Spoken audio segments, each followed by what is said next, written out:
नमस्कार साथियों, स्वागत है आप सभी का आपके अपने YouTube चैनल MCQ वाला में। तो आज हम Lucent objective biology question series के 550 प्रश्नों की सीरीज़ में देखेंगे चैप्टर 5 प्लांट फिजियोलॉजी पादप कार्यकी के अति महत्वपूर्ण प्रश्न जो आगामी प्रतियोगिता और परीक्षाओं के लिए बहुत ही आवश्यक होंगे। तो चलिए स्टार्ट करते हैं आज का क्लास। क्वेश्चन नंबर 1, परासरण की परिभाषा है। ऑप्शन सी, अर्धपरागम्य कला में होकर कम से अधिक सांद्रता की ओर विलायक जल का प्रभाव। तो option C.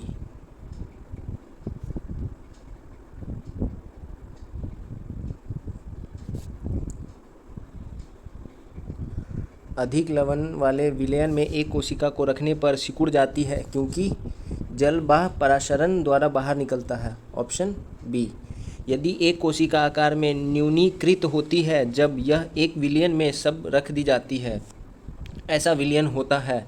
Option B, hypertonic. एक कोशिका आयत में बढ़ती है जब यह रखी जाती है। तो ऑप्शन सी, एक अल्प पराशरी विलयन में बीज फूलते हैं जब जल में रखे जाते हैं। ऑप्शन बी, अंतःशोषण के कारण। लकड़ी के बने दरवाजे का वर्षा ऋतु में फूलना होता है। ऑप्शन बी, अंतःशोषण के कारण। उर्वरकों का अतिरिक्त मात्रा में प्रयोग पौधों की मृत्यु का कारण बनता है। ऑप्शन बी, बाह्य परागशरण के कारण। पौधों में जल का परिवहन होता है। ऑप्शन सी, जाइलम के द्वारा। भूमि में पौधों की जड़ों के लिए उपलब्ध जल होता है। ऑप्शन ए, कोशिका जल। पौधों की वृद्धि के लिए कितने आवश्यक तत्वों की जरूरत होती है? तो 16। Option C. धान का खैरा रोग या लघुपत रोग किस तत्व की कमी से होता है? तो ऑप्शन ए, जस्ता। फूल गोभी का विटेल रोग किस तत्व की कमी से होता है? तो होता है MO। ऑप्शन बी, पत्तियों की हरिमहीनता किसकी कमी से होता है? तो होता है मैग्नीशियम। Option B. पौधों में वाष्पोत्सर्जन किसकी प्रक्रिया है? तो ये है ऑप्शन बी, जल हानि। जल बिंदुओं के रूप में जल की हानि क्या कहलाती है? ऑप्शन डी, बिंदु स्त्राव। वाष्पोत्सर्जन में क्या होता है? ऑप्शन बी, पत्तियों में से पानी वाष्प के रूप में निकलता है। वाष्पोत्सर्जनी मापी यंत्र है। Option D, potometer. पौधों में वाष्पोत्सर्जन की क्रिया किसमें होती है? तो यह होती है पूरा पौधा में। ऑप्शन डी, वह दशा जिसमें वाष्पोत्सर्जन अधिक तेजी से होती है, ये होती है निम्न नमी व उच्च तापमान। पत्तियों के दो मुख्य कार्य होते हैं। Option B, question number B, option D, प्रकाश संश्लेषण व वाष्पोत्सर्जन। पौधों में होने वाली क्रियाओं में से एक जो इनका तापमान कम कर सकती है होती है, तो वो होती है वाष्पोत्सर्जन। किस क्रिया के फलस्वरूप पौधों में ऑक्सीजन का निकास एक कार्बन डाइऑक्साइड का अपशोषण होता है? ऑप्शन ए, प्रकाश संश्लेषण। प्रकाश संश्लेषण के लिए किसकी जरूरत होती है? तो 23 का आंसर डी, धूप, पर्णहरित या जल, तीनों की। प्रकाश संश्लेषण की क्रिया में क्या बाहर निकलता है? तो 24 का हो जाएगा ऑप्शन सी, ऑक्सीजन। निम्नलिखित में से कौन सा कथन असत्य है? तो 25 का ऑप्शन सी, प्रकाश संश्लेषण में O2 का उपयोग होता है, ये असत्य है। प्रकाश संश्लेषण की प्रक्रिया का प्रथम चरण होता है सूर्य के प्रकाश द्वारा क्लोरोफिल का उत्तेजन। Option B. प्रकाश संश्लेषण की दर सबसे अधिक होती है, तो यह होती है लाल रंग के प्रकाश में। Option D. प्रकाश संश्लेषण की दर सबसे कम होती है, ये होती है बैंगनी रंग के प्रकाश में। Option C. हरे रंग का पदार्थ जो पौधों में प्रकाश संश्लेषण करता है वह निम्नलिखित में से कौन है? 29 का ऑप्शन ए, क्लोरोफिल। प्रकाश संश्लेषण होता है 30 का ऑप्शन डी, केवल दिन में। प्रकाश संश्लेषण के लिए कौन सी गैस आवश्यक है? 31 का डी, कार्बन डाइऑक्साइड। पौधों व पेड़ का खाना तैयार करने की प्रक्रिया कहलाती है फोटोसिंथेसिस। 32 option D. क्लोरोफिल में कौन सा पॉर्फिरिन होता है? तो 33 का ऑप्शन ए, मैग्नीशियम। सर्वाधिक प्रकाश संश्लेषी क्रियाकलाप कहाँ चलता है? 34 ऑप्शन ए प्रकाश के नीले व लाल क्षेत्र में। प्रकाश संश्लेषण का अंतिम उत्पाद है, प्रकाश संश्लेषण का अंतिम उत्पाद है कार्बोहाइड्रेट।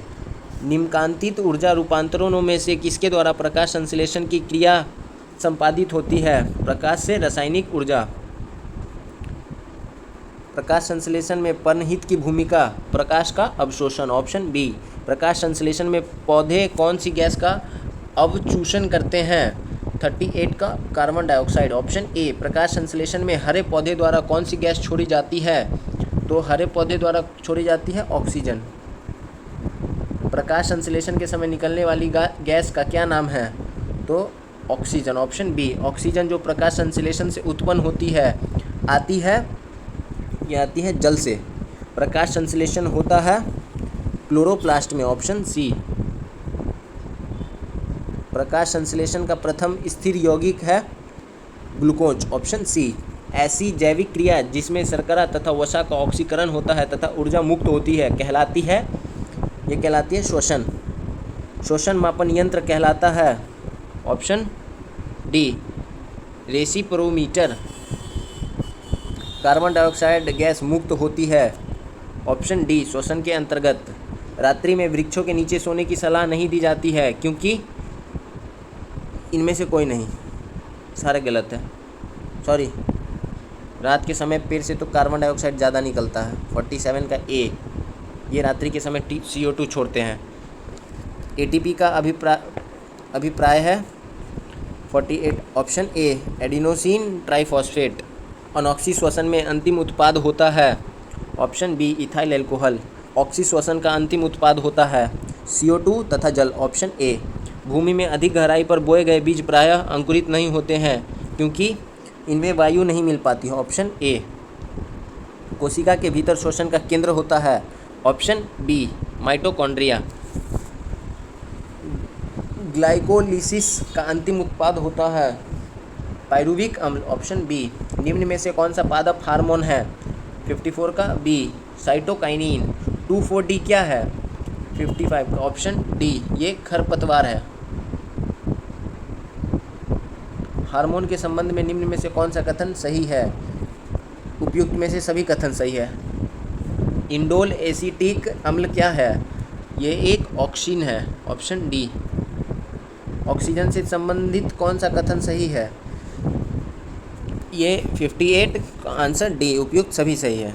किस पादप हार्मोन के छिड़काव से अनिषेक फल प्राप्त किए जाते हैं? तो ये ऑक्सीन। 59 का ए।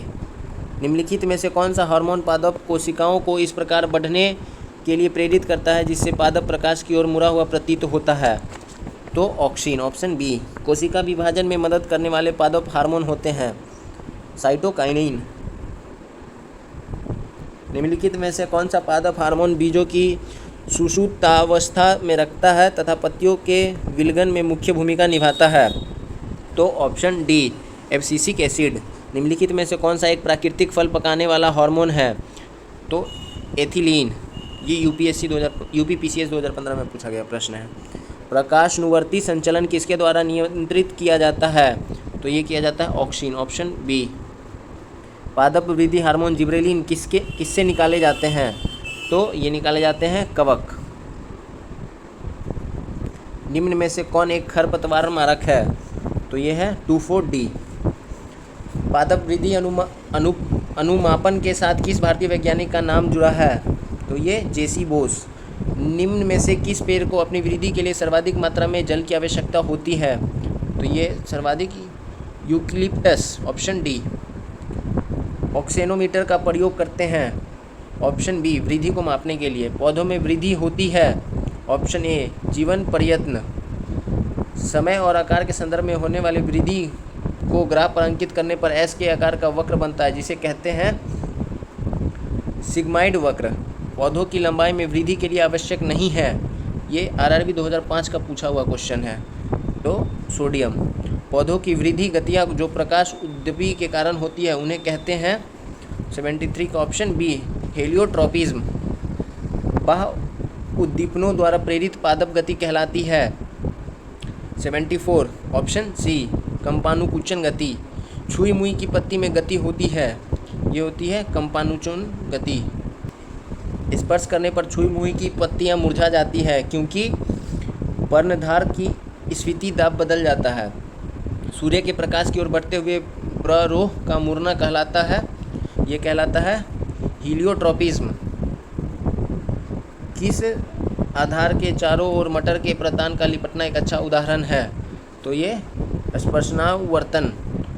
संड्यू तथा विशन फ्लाई ट्रैप कीटभक्षी पौधों से गति होते हैं, ये होते हैं ऑप्शन बी स्पर्शानुकुंचनी। जड़ें धनात्मक व्यूमान्युवर्तन पॉजिटिव जियोट्रॉपिज्म होती है, ऑप्शन बी अधिकांश। मृदा द्वारा जल के अवशोषण से संबंधित सिद्धांत क्या है? 81 का केशिका क्रिया। जिस रूप में पौधे नाइट्रोजन प्राप्त करते हैं वह है नाइट्रेट, 82 का बी, ऑप्शन बी। पौधों के में पत्ते के पृष्ठ पर पाए जाने वाले लघु छिद्रों का क्या नाम है? यह है रंध्र। बौने पौधों को किसके अनुप्रयोग से लंबा किया जा सकता है? 84 का C, cytokinin. And the last question, पशुओं में हीमोग्लोबिन के सदृश पौधों में कौन सा अणु होता है? ये होता है क्लोरोफिल, ऑप्शन डी। तो आज का क्लास यहीं पे समाप्त होता है। अब हम कल मिलेंगे नए वीडियो में जिसमें हम पादप रोग के क्वेश्चंस को करवाएंगे। Thank you for watching guys. Like, subscribe and share the video.